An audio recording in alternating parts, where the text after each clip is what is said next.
Después de muertos, amarnos más.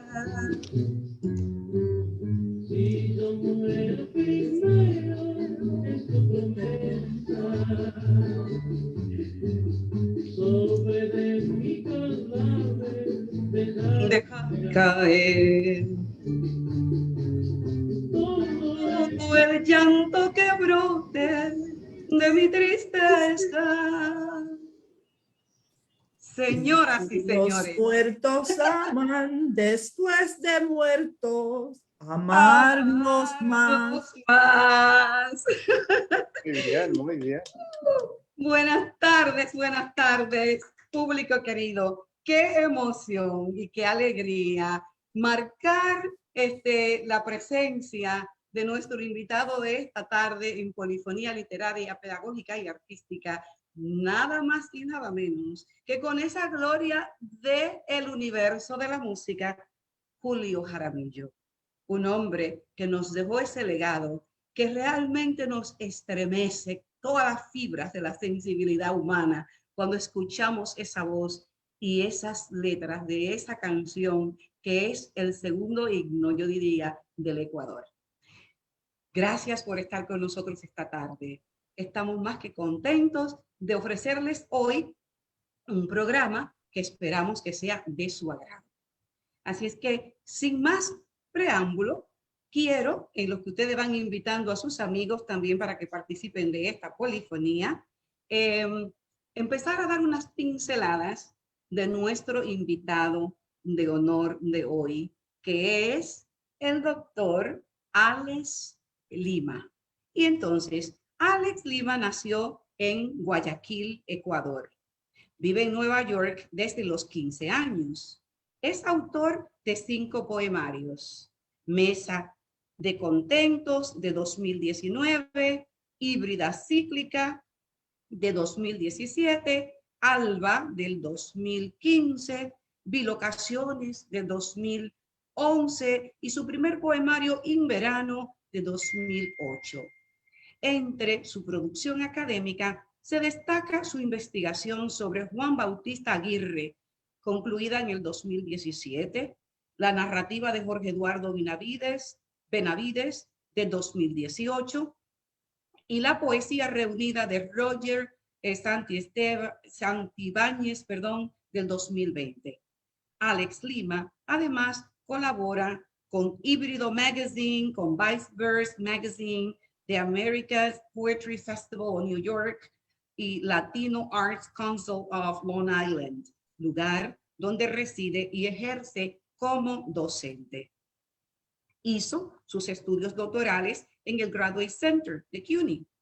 Su disertación fue supervisada por la profesora Raquel Chan Rodríguez. Tiene además 2 maestrías, una en filosofía y la otra en español y literatura. Trabaja como profesor de español en la escuela Deer Park High School desde el 2002 hasta ahora. Concluidas, señoras y señores, estas pinceladas biográficas acerca de nuestro poeta invitado, quiero pasar a compartir con ustedes unos apuntes que he titulado aproximaciones a la obra poética de Alex Lima, con la intención de que sirva de pauta para aquellos que no conocen su obra literaria. Y bueno, empiezo esta presentación diciendo que estoy segura de que el poeta Alex Lima ha leído muy a fondo la obra Kafka por una literatura menor, ya que fue uno de los libros que deshojamos y que analizamos mientras hacíamos los estudios de crítica textual en el Graduate Center. Por eso, lejos de enfadarse cuando escuche que yo afirmo que su producción poética encaja perfectamente dentro del marco de lo que Gilles Deleuze y Félix Guattari denominaron literatura menor, se sentirá honrado, ya que, como Kafka, los escritores que escriben desde la desterritorialización lingüística y que parten de la articulación de lo individual en lo inmediato político a través de un dispositivo colectivo de enunciación, como se apunta en el libro antes citado, hacen una literatura que es muy sui generis en forma y en contenido y que posee unas características que la distinguen. Los escritores de la diáspora que viven en un territorio donde la lengua oficial no es su lengua materna, escriben como señalan Deleuze y Guattari, que escribía Kafka en Praga. Cito, para eso, encontrar su propio punto de subdesarrollo, su propia jerga, su propio tercer mundo, su propio desierto. Fin de cita. La producción poética del poeta Alex Lima está marcada por la desterritorialización lingüística, por lo individual insertado en un contexto político y por un dispositivo colectivo de enunciación. Su poesía es de corte social. En sus creaciones se vislumbra un sujeto poético que en muchas ocasiones funge de fotógrafo y de periodista, que indaga en hechos del pasado que inciden en el presente. Su mirada de miurga narra con precisión detalles de encuentros entre poetas y entre personajes de la pantalla grande y del mundo de los comic books. Se divisa además una intención didáctica, es decir, un deseo de que el lector, al igual que la voz poética, emprenda una pesquisa acerca de datos históricos, de lugares que se mencionan y de personajes que remotamente convergían en un lugar emblemático como la Quinta Avenida a la altura de la 42. Y que al mismo tiempo suscitan cierta fascinación y que le sirven de leitmotiv al poeta para escribir. El poema, por algún motivo, ejemplifica lo que apunto. Hay varios aspectos que ameritan un estudio más amplio en la producción literaria de Alex Lima. Por ejemplo, el enigma del limitado uso o de la supresión a veces de algunos signos de puntuación en muchos de sus poemas, lo cual podemos interpretar como señal de ese fuerte deseo de libertad que se respira en su obra. Lo antes señalado revela también una visión poética ilimitada en su mundo creativo. La voz ecuatoriana, como marca de identidad dentro de la desterritorialización que experimenta el poeta, es un fuerte eco que se escucha y se reitera en muchos de los versos que escribe Alex Lima, lo cual confirma que los 31 años que lleva viviendo en Nueva York no han podido borrar ni arrancar de su vida ni de su alma poética el arraigo por la patria que le acompaña siempre. Su conexión con el mundo indígena, con sus ancestros, con la historia, con las costumbres y con los valores ecuatorianos siguen vigentes y hacen maravillosos guiños al lector, particularmente en el poema Mijo, donde el adjetivo posesivo mi se fusiona con el sustantivo hijo, omitiendo la H. Mijo es un término con una carga polisémica de referentes afectivos que matizan el amor, la preocupación y la empatía a través de la otredad. La voz poética y sus congéneres son ontogénicamente uno en solidaridad, en soledad, en dolor, en amor, en esperanza, en la convivencia de dos lenguas en pugna. Y esto lo vemos en los siguientes versos. Cito. Mijo doesn't just mean my son, but also friend.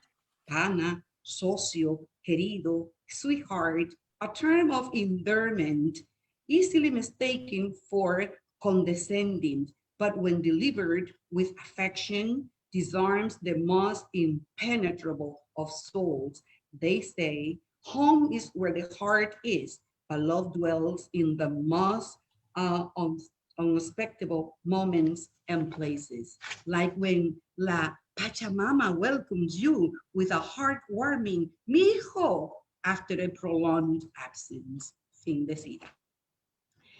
La lucha contra los estereotipos forma parte de las congojas de la voz poética del poema Reality Check, que con firmeza formula el siguiente enunciado, y cito. I'm not a minority, at least not in this town. I embody the wireless masses and the section, the American dream and its worst nightmare, the good neighbor to the south and your next door neighbor. All of your sins run through my veins.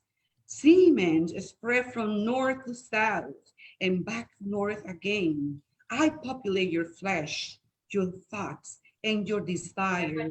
Every time you utter the word chocolato, cacao beans out of the near Amazon to satisfy the palate. Fin de cita. La crítica mordaz en el poema denota un sentimiento de rebeldía que emana de una herida histórica que corre por las venas. Hay una dosis de ironía muy bien manejada que aflora en los siguientes versos. Reitero, cito. I populate your flesh, your thoughts, and your desire every time you utter the word chocolato, cacao beans out of the near Amazon to satisfy the palate. Con maestría, la voz poética de Reality Check pone el foco en la metáfora lexicalizada del American Dream que conduce al doctor Martin Luther King Jr.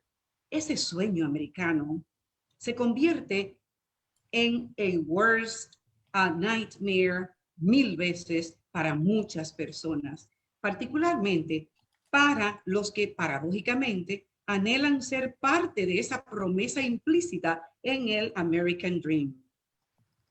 El sujeto poético hace añicos el estereotipo implícito en el término minority, porque se considera parte intrínseca de la realidad norteamericana por heredad. Y por eso declara, cito, I'm not a minority, at least not in this town. Las raíces históricas, lingüísticas y culturales primigenias del poeta Alex Lima se yerguen con claridad y con orgullo en su poesía. El orgullo de seguir siendo auténticamente ecuatoriano, hispanoamericano y sobre todo universalmente humano.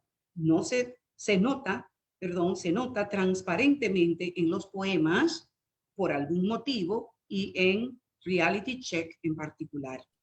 Cabe señalar que los temas universales dentro de los que podemos mencionar el amor, el dolor, la miseria humana, la emigración, la prostitución, se abordan desde un contexto multicultural en los poemarios del doctor Alex Lima. La formación académica y las referencias lingüísticas que usa el poeta nos ponen en contacto con el mundo clásico, con el indigenismo, con la cultura española, con la cultura africana y con la cultura norteamericana que el poeta ha estudiado con rigor.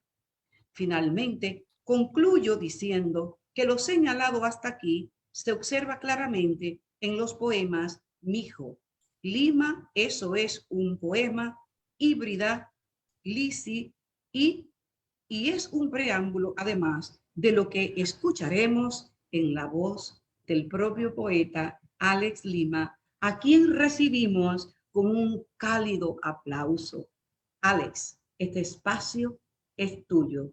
Estamos más que contentos de tenerte en esta polifonía hoy día. Bienvenido. Muchísimas gracias, Teonilda, Cintia, Fausto, Jaime, Alberto. Me has dejado sumamente conmovido con ese estudio estupendo que has hecho y creo que lleva cierta ventaja porque me conoces desde los talleres, ¿te acuerdas? Los talleres de Juan Gómez Quiroz, donde salió un buen grupo. Claro, claro. José Desde que andábamos en aquellas tertulias de hace tantos años, ¿verdad? Y has hecho un trabajo, incluso de cosas que para mí son inconscientes, que me las acabas de revelar. Qué bueno, me alegra, me alegra. Pues nada, ahora queremos que nos deleite leyéndonos una ronda de poemas, unos 10 minutos o 12 minutos por ahí. ¿Okay? De acuerdo, de acuerdo. Y se puede leer en ambos, ¿no? En inglés y en español. Sí, sí, por supuesto que sí, por supuesto. Perfecto. Sí. Gracias. Pues vamos más o menos en el orden de tu estudio. Pues empecemos con el reality check, que tengo que decir, lo escribí yo suelo hacer, porque me levanto súper temprano, tú sabes eso, los maestros nos levantamos a las 5:30, 6 de la mañana. Y entonces siempre hago una siesta por la tarde y esta siesta pues era la época de las elecciones y todo lo que las noticias, las elecciones, y de alguna manera subconsciente absorbí eso en la siesta. Y este poema lo escribí en 4 minutos. Ya luego lo arreglé, le di forma, pero lo que es la materia prima salió allí, casi todo de una. Mira qué bien. Ahí, aquí va, reality check. I'm not a minority, at least not in this town. I embody the wireless masses and the exception, the American dream and its worst nightmare, the good neighbor to the south and your next door neighbor. All of your sins run through my veins, semen spread from north to south and back north again. I populate your flesh, your thoughts, and your desire. Every time you utter the word chocolatl, cacao beans out of the near Amazon to satisfy the palate of your ancestors, who first poured sugar, then milk to refine the ancestral bean, to sweeten centuries of lives categorized by class, caste, and land ownership. I'm not a minority, at least not where you live. The house you inhabit and your last meal were fixed by the same brown hands that run down your spine, all the way down to a nursing home where someday you will be placed to keep the illusion of youth and beauty, to keep the illusion of belonging to a silent majority. Ahí fue reality check. Vamos por algún motivo. Por algún motivo también se me ocurrió. Que te interrumpa. Me encantó porque leíste en, creo que fue en Nahuatl la palabra chocolate, ¿no? Cuando estaba leyéndolo, la pronunciación. Sí, claro. Claro, hay que hacer su trabajo para. Claro que sí. como los músicos. Sí, Cada vez me doy cuenta que los poetas somos muy parecidos a los músicos. Antes yo pensaba que éramos más cercanos a los artistas plásticos, pero es como componer canciones. Así es. O sea, hay que informarse. Por algún motivo también fue un poema así de imágenes inconexas. Sabes que siempre pasamos por esa parte de la 42, cerca de la biblioteca pública de Manhattan, que para mí en realidad es como una catedral. Y bueno, ahí se me ocurrió este poema. Por algún motivo, me imagino a un Charles Simic de 20 y pico años, bajando por la Quinta Avenida a la altura de la 42, diccionario en mano, desplazamientos del querer ser. Al doblar la esquina, Diviso el banco donde se citaron por primera vez Elizabeth Bishop con Marianne Moore, guantes blancos y sombrero de fieltro. Justamente en la acera de enfrente, ubico el sitio donde, según yo, José Martí concibió el poema Hierro. Entre damas de muestra y copas de carne, a la misma altura donde asesinaron al tío de Peter Parker en la versión cinematográfica del comic book. Imágenes no tan inconexas emanan de esta esquina, donde había antes un kiosco que expendía con un día de retraso los periódicos más importantes del mundo logocéntrico. Allí mismo, donde alguna vez mi padre dobló de forma repentina en dirección suroeste y le clavaron una multa de $75 americanos, impulsados los dos por la ansiedad de conseguir el universo del día anterior, por la nostalgia de algo indefinido, de algo cuyo final ya lo sabíamos. Estupendo, estupendo. Es tan fotográfico, ¿no? Es como todo ese collage, ese mismo collage de imágenes, ¿no? Que convergen precisamente en ese lugar que tú marcas en el territorio poético. Sí, sí, es todo imágenes superpuestas. Ujú, ujú. Sí. Bueno, mijo, I know I'm home when a passerby addresses me as mijo. When an older lady hands me a meal and says, buen provecho, mijo. When a cab driver in Queens pulls up and asks, ¿pa dónde, mijo? When a stranger knows that something's up, todo bien, mijo. Mijo doesn't just mean my son, but also friend, pana, socio, querido, sweetheart, a term of endearment, easily mistaken for condescendence, but when delivered with affection, disarms the most impenetrable of souls. They say home is where the heart is, but love dwells in the most unsuspecting moments and places, just like when La Pachamama welcomes you with a heartwarming mijo after a prolonged absence. Una cosa interesante de ese poema es que en realidad tú escuchas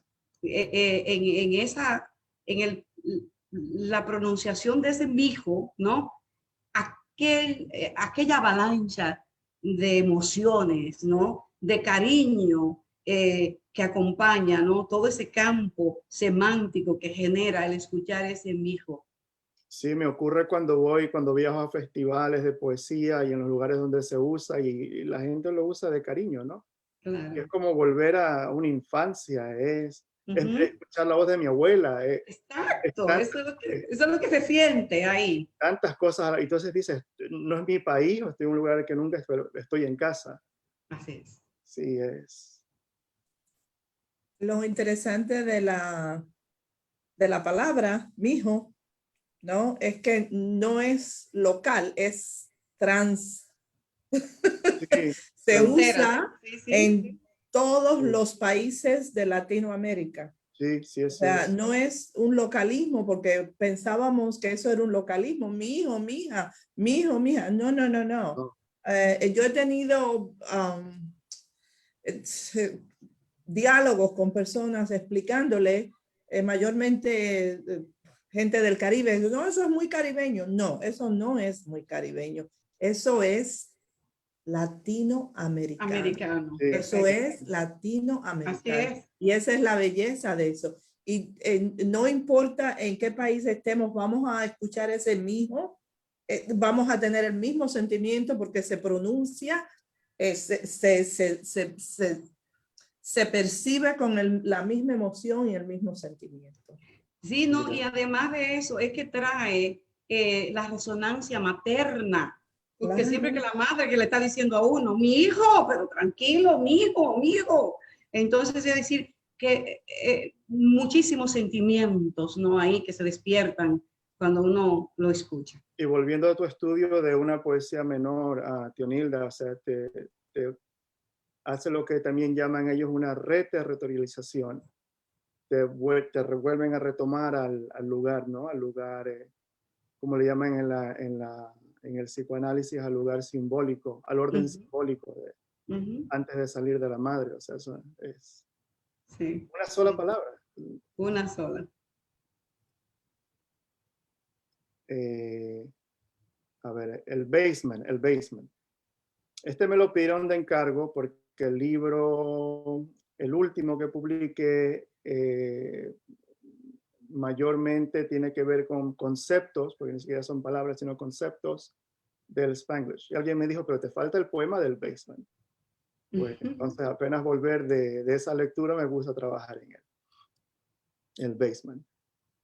Familias enteras conviven en catacumbas de sueños enterrados en silencio, sin ventanas ni noción del tiempo. ¿Acaso la humedad le advierte al fémur que es hora de salir a superficie por la puerta de un búnker submarino gris, indetectable al inspector municipal o al buen vecino, para quien la plusvalía vale más que la versión actualizada del sueño americano, American Dream 2020.0, sueños underground como árboles que echan raíces indomables y rompen los cimientos fundacionales de una nación cisterna, donde los desperdicios de la generación anterior retoñan como flores plásticas a la sombra de cruces blancas que marcan el camino de otro ferrocarril subterráneo. Ahí se puso un poco heavy al final, pero a veces eso es necesario recordar.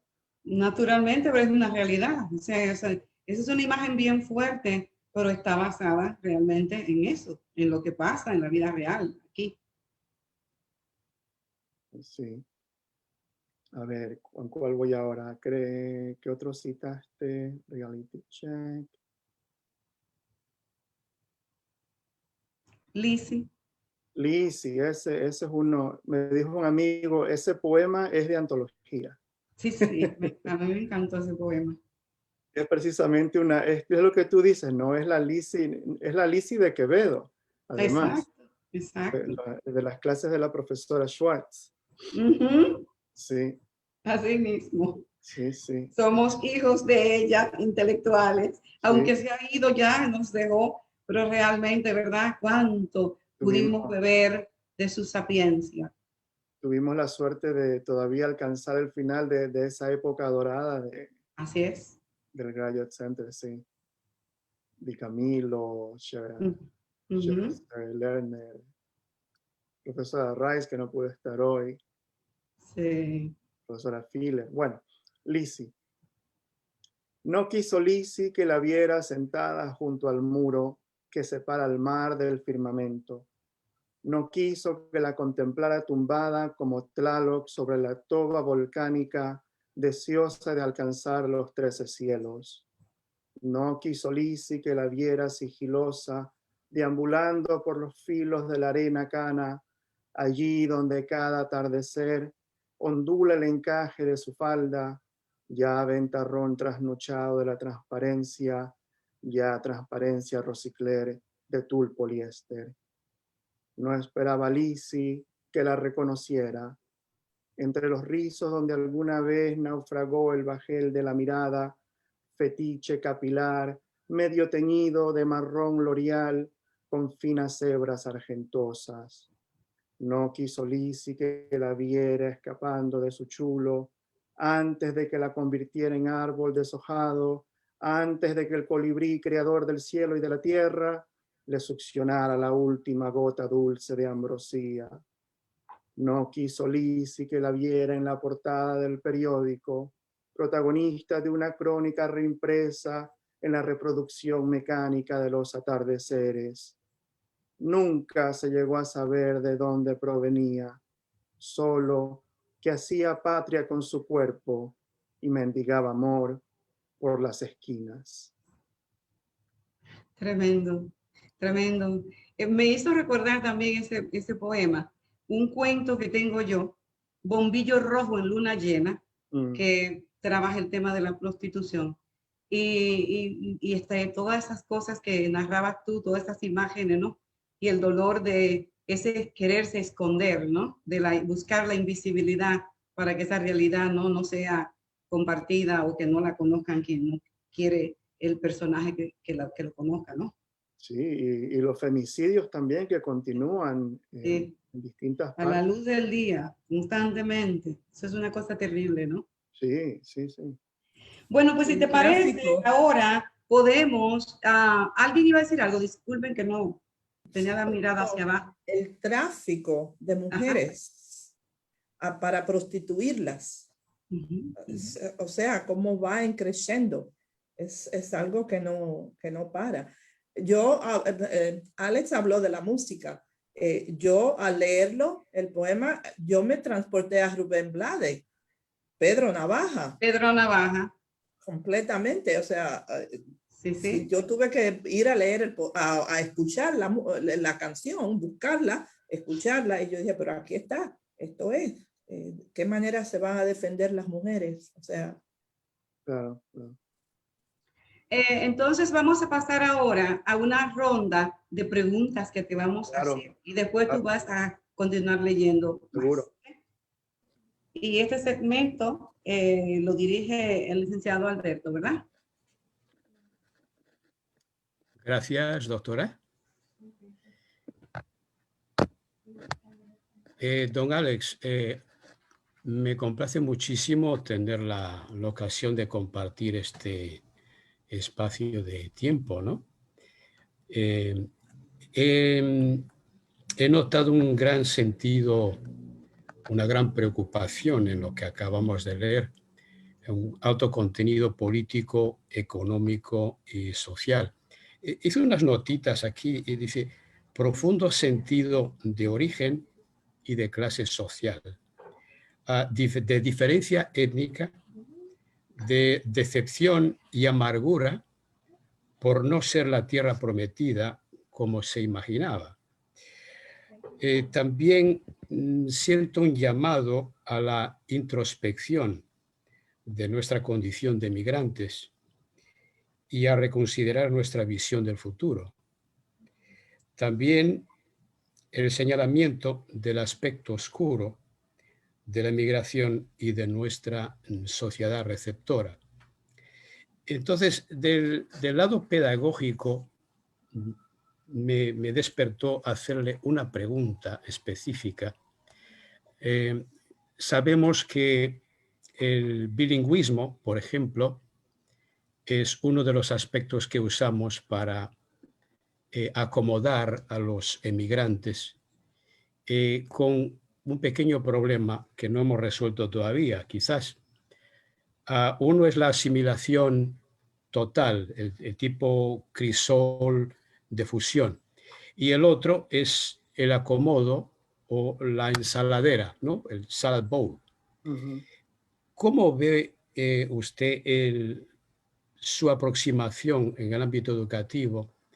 ¿Qué podemos hacer para evitar en lo posible este tipo de choque, ¿no? Entre un muchacho que llega recién llegado de afuera, como usted, y el choque de esta sociedad que tenemos? Gracias, Alberto. Excelente pregunta. Pues yo precisamente soy producto de esa experiencia y tuve una suerte tremendísima de haber llegado a un programa bilingüe completo. Era completamente bilingüe.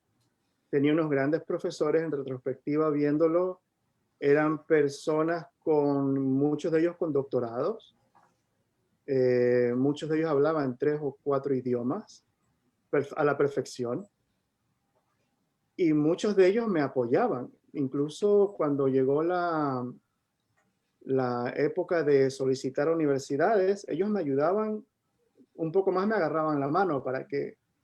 Entonces, ese apoyo, pero eso es una suerte que yo tuve infinita, porque eso no, como profesor también lo miro yo. Yo puedo ayudar a un par de chicos, pero no puedo, es decir, a 20, ¿no? Lo de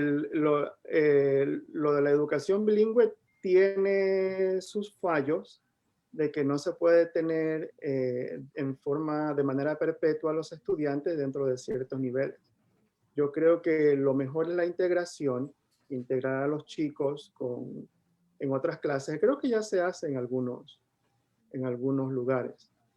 Y no tenerlos siempre aislados, ¿no? Me acuerdo que la educación bilingüe en la escuela a la que yo asistí, tenían a estos chicos aislados. Era un piso del edificio para los chicos bilingües, para el inglés como segundo idioma, como se llamaba en ese entonces.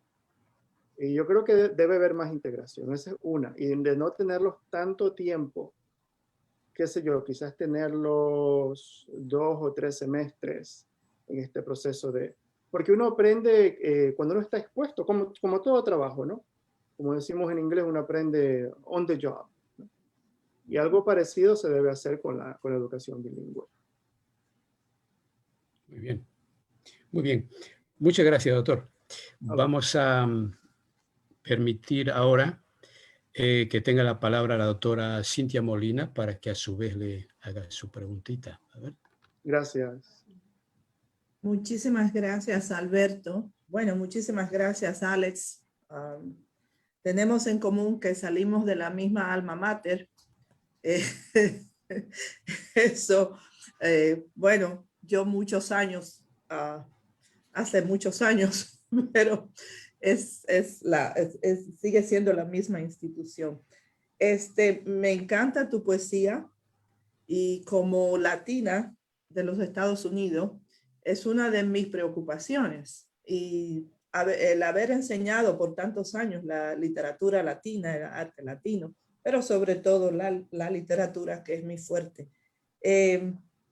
Veo esta continuidad en cuanto a los temas, en cuanto a las preocupaciones, en cuanto a los estilos, ¿no? Que los nuevos poetas como tú mantienen. O sea, pero también noto en tu poesía esa actitud de enseñar. O sea, para las nuevas generaciones. Noto eso. Tu preocupación es dar a conocer a las nuevas generaciones. Es mi percepción. Dar a conocer a las nuevas generaciones. Esto es lo que somos. Esto es lo que necesitamos. Y debemos recuperar nuestro espacio. ¿Okay? Veo que tu poética es totalmente, se inscribe bajo el marco de lo que es la literatura latina de los Estados Unidos. ¿Okay? Ahora, mi pregunta para ti es la siguiente. ¿Te consideras tú un escritor latino de los Estados Unidos? Sí, no, yo sí es una pregunta que la venía arrastrando hace tiempo. Y precisamente en uno de estos congresos como que se me aclaró. Yo me considero un poeta transamericano, de norte a sur, con todas sus lenguas, con todas sus tradiciones, y es lo que somos. Tanto el norte angloparlante como el sur hispanoparlante, francoparlante, lusoparlante y de lenguas indígenas. Somos todos una continuidad. Y se trata y dependemos uno del otro, y esto no es nada nuevo.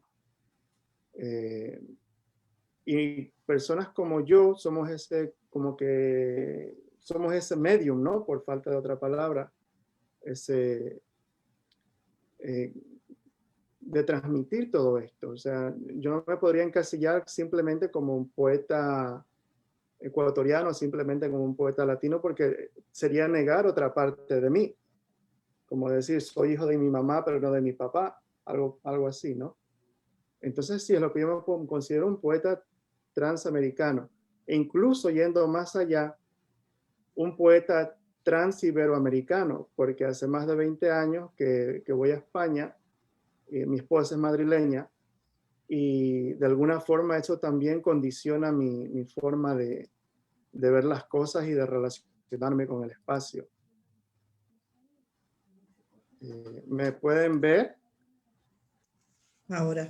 Ahora sí, algo pasó. Sí, entonces sí, un poeta transamericano en todo el sentido de la palabra. Y lo otro que decía es lo de enseñar, que también es algo inconsciente, muchos de los poemas que yo escribo es de algo que me molesta. Por ejemplo, a mí me molesta mucho eso de que a una persona hispanohablante o de ascendencia hispana la llaman Spanish. Entonces yo tengo un poema donde le pongo I'm not Spanish y me pongo a explicar que no sé si lo mandé aquí, pero creo que debería leerlo en un ratico. Me acuerdo cuando yo llegué, las únicas dos opciones que había, o uno era dominicano o puertorriqueño. Entonces lo encasillaban dentro de las dos. Sí. Entonces había momentos que me encasillaban como puertorriqueño y tenía los dos grupos en mi escuela, eran los grupos que dominaban en Brooklyn, en Williamsburg. Parece interesante cómo ha ido evolucionando esto de las etiquetas, ¿no? Sí. Eres de Brooklyn, Sí, sí. de Williamsburg. De Williamsburg. Yo también. Ah, mira tú, somos paisanos. Yo también soy de Brooklyn. De Graham. Mi marido también. Ah, mira tú. Nació y creció en Graham Avenue. De Graham, sí. Que ahora se llama East Williamsburg. Porque yo digo, East Williamsburg. porque Está ahora todo gentrificado. los hipsters viven ahí. Sí. Entonces ahora se llama East Williamsburg. Pero en ese tiempo era Graham. O en el mejor sentido, Graham.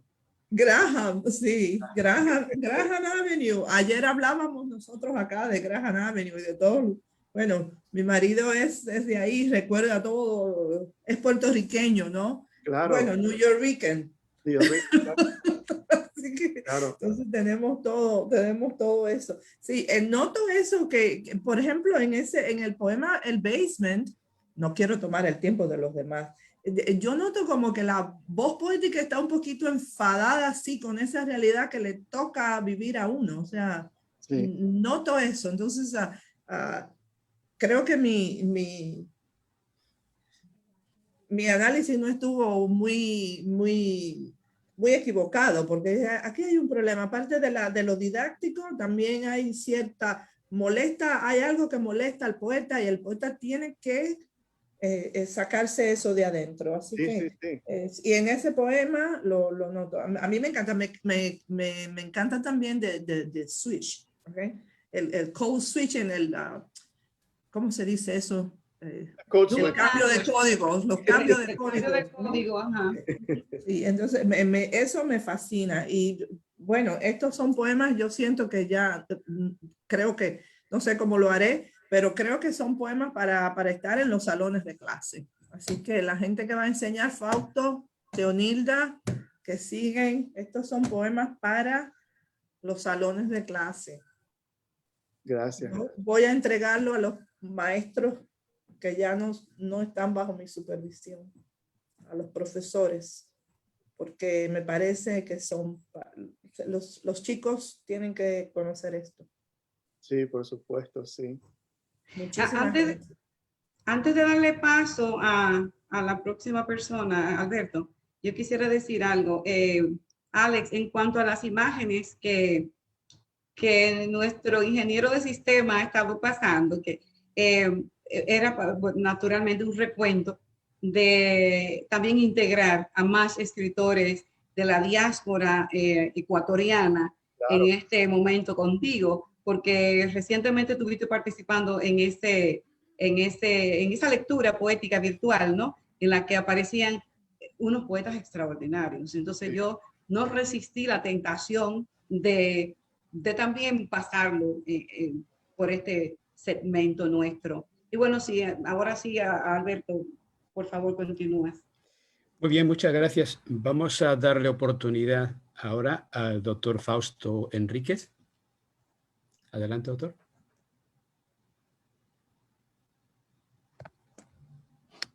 ¿Tiene el micrófono cerrado? Sí, gracias. Sí. Gracias a todo el equipo, a las amigas y a todos vosotros, y en especial a nuestro invitado de honor, al doctor Alex Lima, poeta invitado. Yo tengo dos preguntas.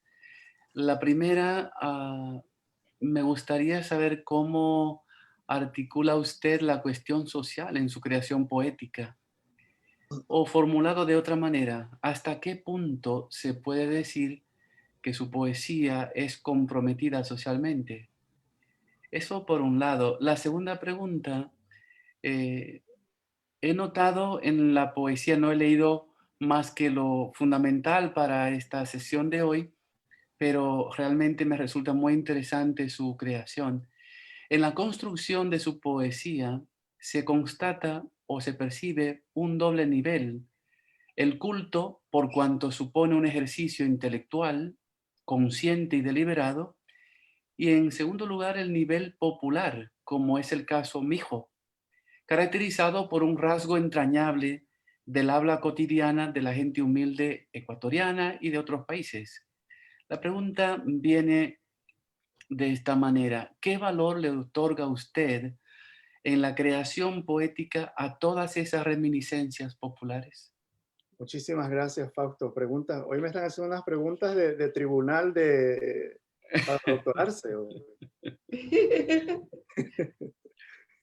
Pues la primera pregunta, lo social, pues una de mis lecturas de cabecera es Langston Hughes. Y para mí es una gran influencia no solo en el mensaje, pero también en la forma de cómo expresarlo en un lenguaje asequible, ¿no? Pero a la vez poético, que es algo que él logra, algo que hace también William Carlos Williams, es un lenguaje sencillísimo, pero potente, o sea, es. Y por otro lado, lecturas que he retomado últimamente de James Baldwin.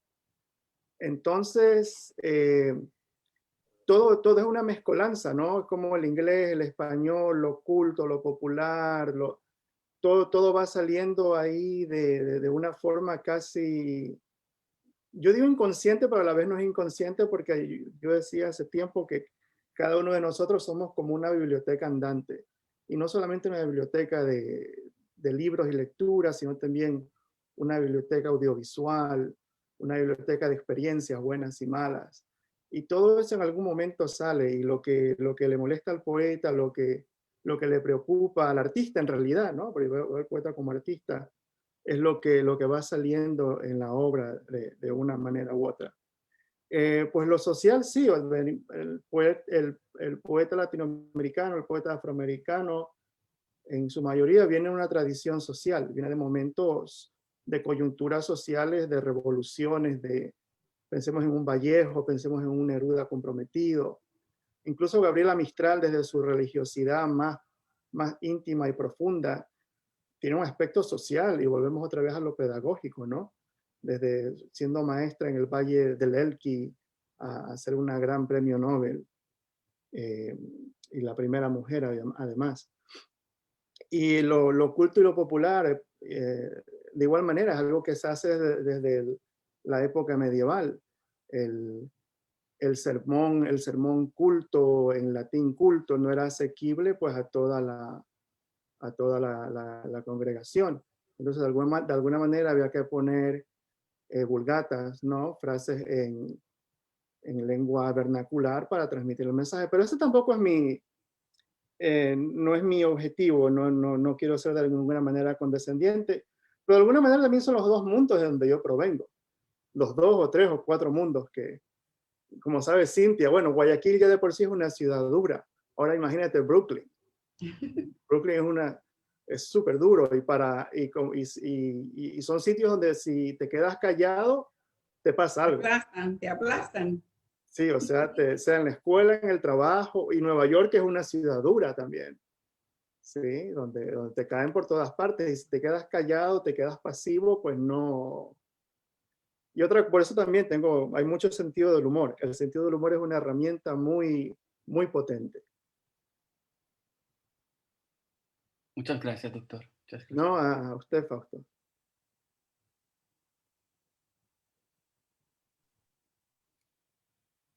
Micrófono, Alberto. Correcto. Le devolvemos la llamada ahora a la doctora Madera. Muchas gracias, don Alex, por estar con nosotros. No, a ustedes, a ustedes. Ya, yo la pregunta que tengo para ti, Alex, es ¿qué tipo de actividades, de estrategias cognitivas, metacognitivas, tecnológicas estás tú utilizando actualmente con los chicos de escuela secundaria para seguirlo incentivando, motivándolo, no solamente a que disfruten de la literatura, sino a que también creen su propia producción literaria. Claro, claro. Hoy en día pues tenemos la ventaja de contar con las redes sociales, con hacer vídeos, algo que, y es una cuestión generacional también. Me voy dando cuenta como cada generación responde a diferentes estímulos de diferente manera. Ahora lo que les llega a ellos a bastante es lo efímero. Para ellos un vídeo de 1 minuto ya es una obra maestra. ¿Sí? Y entonces por ahí se les entra. Entonces hay plataformas como por ejemplo uno que se llama Flipgrid, que ellos pueden hacer su vídeo, lo comparten, los amigos comparten. Y al nivel secundario, tengo mucho cuidado con utilizar cuestiones como Instagram o Twitter o TikTok, que es donde ellos se manejan muy bien. Pero entra el aspecto legal, ¿no? En las clases de la universidad que ya doy por la tarde, pues sí, tengo un poquito más de libertad. Ya son mayores de 18 años. Pero con los de high school, pues trato de entrarles por ahí, por el vídeo, por lo anecdótico. Es algo que les llega bastante. Por mi propia, siempre les llama la atención la vida privada del profesor, que es lo que hace el profesor fuera del aula. Y me empiezan a preguntar cosas. Yo les digo de broma, todo lo que quieran saber de mí está en Wikipedia. Y es mentira, no tengo Wikipedia, es mentira. Y van y buscan, Alex Lima. Alex Lima es poeta. Alex Lima tiene una organización de arte. Y empiezan a preguntar y se empiezan. Y ahí se genera el diálogo. Sí, y uno de ellos dice, ¿y cuándo nos lees un poema? Entonces ya me abrieron la puerta para... Ya cayeron. Cuando ya tienen que leer un poema.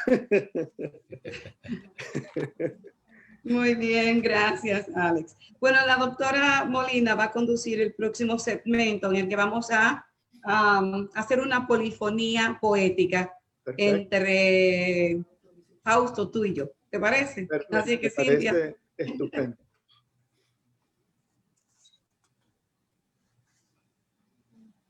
Bueno, esta tarde es una tarde de lujo. Otra tarde que se viste de gala para todos nosotros. Y tener una polifonía poética. Bueno, eso es porque tenemos 3 poetas de lujos. No, es un lujo tener 3 poetas. Y Alberto y yo somos poetas también, pero estamos en otra categoría.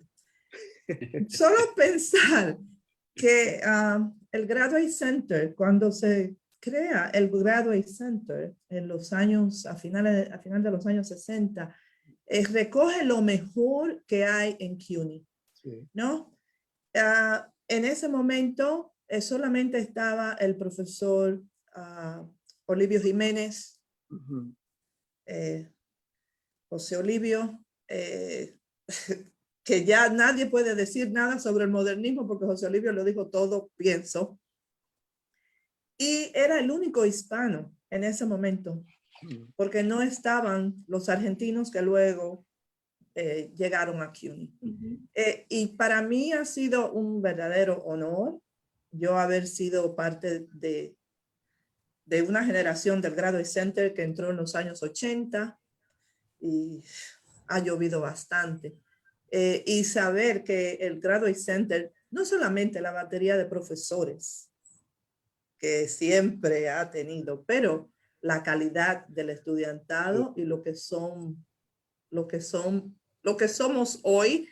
Yo no poeta, ni novelista, ni escritora, pero me dediqué a la enseñanza desde muy jovencita y eso es lo que he hecho. Pero admiro entrañablemente a Alex, a Teonilda, porque haber salido de la misma alma mater que yo y ser los poetas que son. Yo quiero corregirte, te quiero corregir, porque usted es una crítica literaria de mucha valía. Y eso hay también que decirlo. Usted se ha dedicado a la enseñanza y a la crítica textual. Usted está publicando muchísimos trabajos muy serios por doquier. Bueno. No digo nada. Así es. No Mejor no digo digo nada. Pero de verdad que sí, que tengo que agradecer muchísimo al Graduate Center por habernos abierto las puertas Sí. a los estudiantes latinoamericanos y españoles y otros que en verdad no podíamos por muchísimas razones entrar a las otras universidades, por razones que todos sabemos, y que nosotros pudimos tener una educación de primero. Yo recuerdo cuando me decían, no, porque tu tesis lleva 350 páginas. Ah, no, pero tú la puedes hacer en otro lugar porque solamente necesitas 150. Y los profesores me decían, no, esa tesis se va con las 350 y si es posible más. Así que la rigurosidad con que nos formaron en el Graduate Center es algo que nosotros nunca vamos a olvidar y de lo que nunca nos vamos a liberar. Así que yo, muchísimas gracias a ustedes y doy inicio a esta polifonía poética entre estos poetas, el doctor Fausto Leonardo Enríquez, la doctora Teonilda Madera y el doctor Alex Lima. Cedo la palabra a nuestro querido doctor Fausto Leonardo Enríquez. Muchas gracias, doctora Cintia. Voy a leer un poema del libro La palabra en la retina, un poema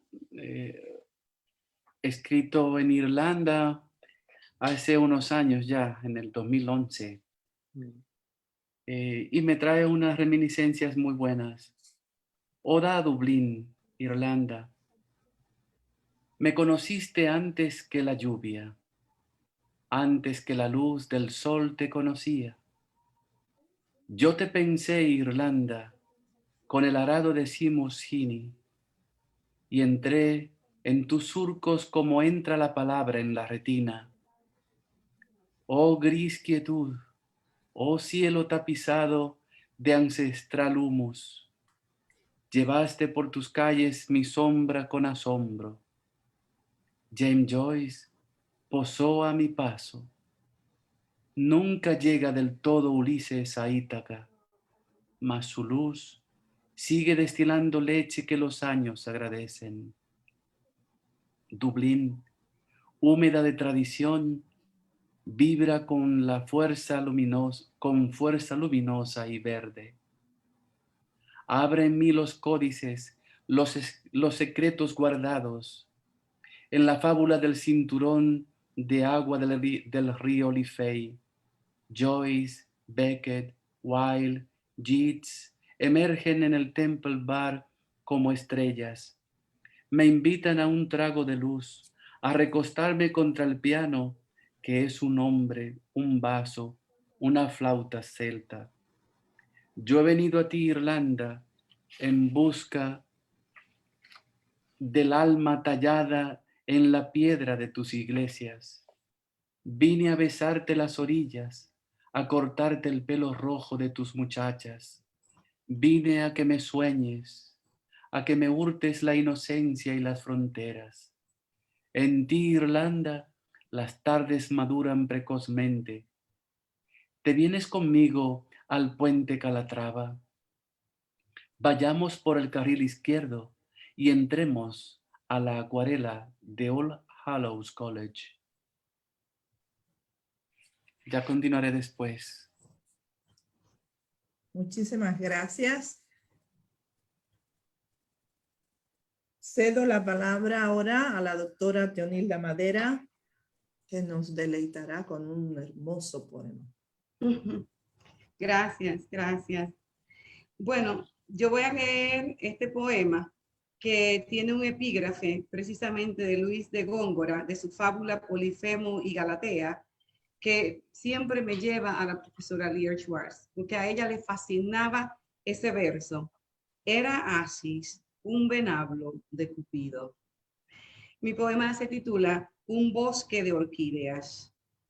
Horma de mi vientre, volcán sin derramar, cetáceo amoroso, paraíso de carne, teorema varonil, te ofrecí el candil que ilumina las estrellas, la caverna donde Adán y Eva llenaron la tierra, te ofrecí. La abeja reina, un arpa, un bosque de orquídeas, una corona de laurel, la mariposa de mis curvas, el guiño de la luna, un camino hasta mi huerto, te ofrecí. Un venablo de Cupido, el eclipse de mis pestañas, te ofrecí. Y enloquecí al darme cuenta que te lo ofrecía todo y me quedaba sin nada. Y voy a leer otro que es prosa poética, y esto es dedicado al mejor amante, al que cualquiera haya tenido, que califique para llevar ese rótulo de el mejor amante. Y dice: el pájaro del tendido eléctrico. La mañana se abre como un capullo primaveral, huele a verde la mañana. La algarabía de los pájaros me despierta. A estas horas, tú seguramente duermes como un macho cabrío. Yo, en cambio, te pienso intensamente en la víspera de mi partida hacia Londres. No quiero irme sin antes decirte que escribiré tu nombre en las cosas que me estremezcan. He empujado todo. Lo he echado a un lado para ofrecerte este momentito lleno de vida y de frescor matutino.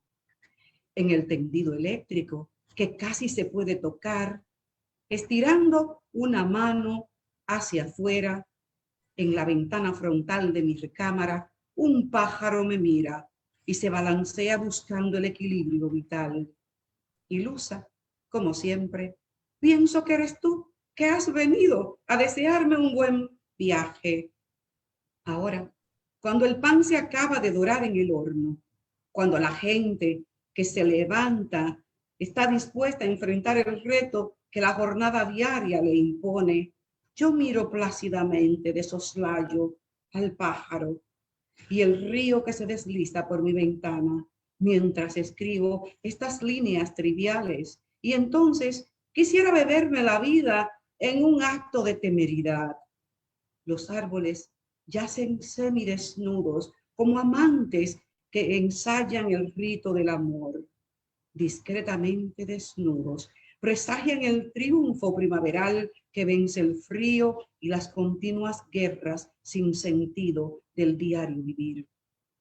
Sorbo el café mañanero, aferrada a que la existencia se eterniza, y dejo el rastro de este día 22 de abril plasmado, segura de que Nueva York es una ciudad maravillosa que ha entristecido de espanto. Si todos los hombres de la tierra vociferaran hoy que el amor ha muerto, su grito sería en vano, porque me he adelantado y he escrito nuestros nombres en el río y en las alas del pichoncito que hace un instante emprendió su vuelo para diseminar un mensaje amoroso por el aire. Ya ves, sigo creyendo desquiciadamente en el amor, en la poesía, en el milagro de ver nacer diariamente un nuevo día a pesar de su muerte nocturna. Sigo creyendo en el amor más pleno que se conjuga en la naturaleza y la poesía. Llevo por dentro como un elixir sagrado que evita mi muerte diaria los poemas que antecedieron tu génesis. ¿Sabes? Solo intentaba decir que te llevaré conmigo en este viaje y he dado tantos rodeos que posiblemente tú, aburrido de mi insensatez, ni siquiera llegaste hasta estas últimas líneas. Pero si bajaste hasta aquí, permite recompensar tu tenacidad invitándote a que mires el sol, que es una de las pocas cosas que siguen valiendo la pena. Gracias. Excelente, que vive el amor y la poesía. Así damos paso a nuestro invitado de hoy. Gracias. Alex. Gracias, Cintia. Pues voy a hacer una suerte de contrapunteo barroco. Respondiendo a Fausto, me voy a alejar un poco de Ulises y de su Ítaca. Y a Teonilda, pues con un poema corto sobre el baile. Bueno, vamos a leer el primero. Se titula Híbrida. ¿Por qué insistimos en regresar a Ítaca? ¿Por qué no regresar a Huancayo o a Gonzanamá para volver a ser lo que siempre fuimos? ¿Acaso es imprescindible invocar a Penélope con su cabello suelto al aire, imagen congelada en secuencia tipo manga con banda sonora amenazante? A mago de semblanza petrarquista, con su perfil sin rostro, con su cuerpo ultra cosificado. ¿Acaso los poetas de otras latitudes invocan a Mamaocchio o a Sensemayá la culebra? ¿Por qué insistir en volver a una isla en la que nunca estuvimos?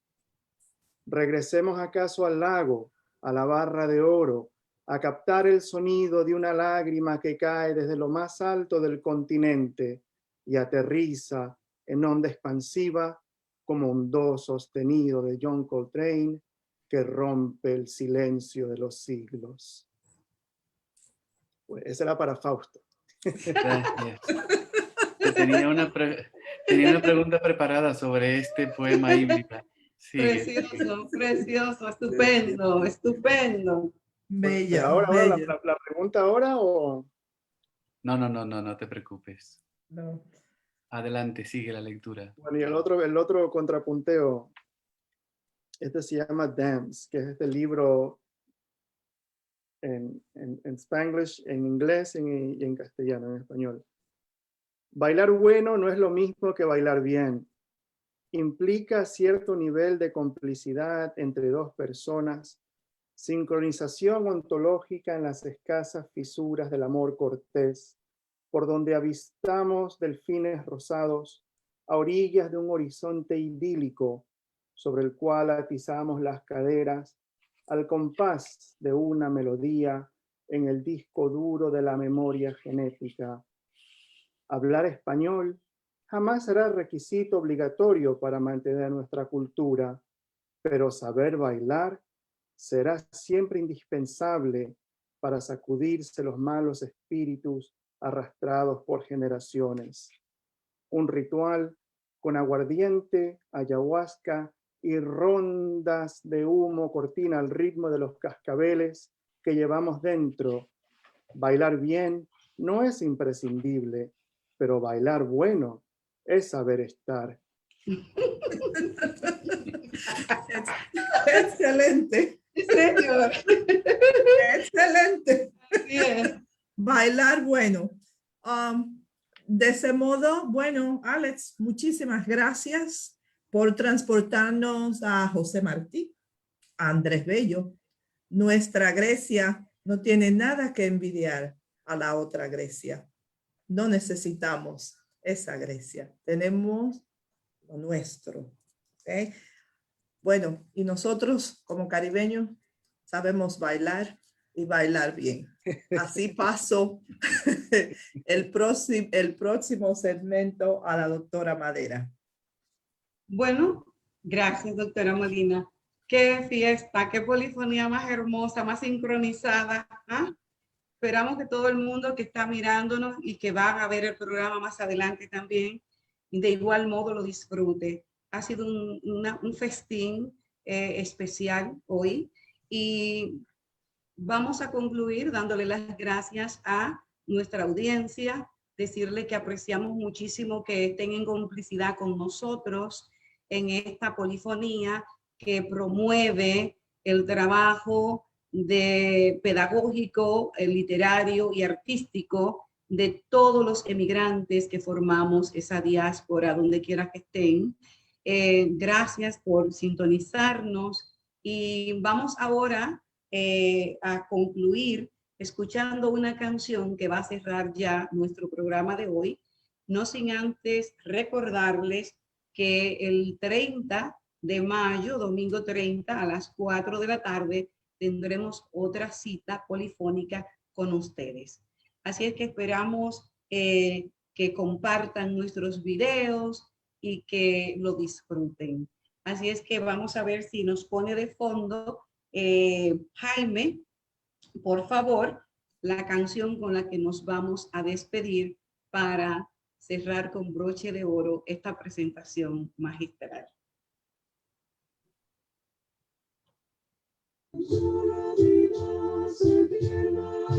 Vasijas de barro.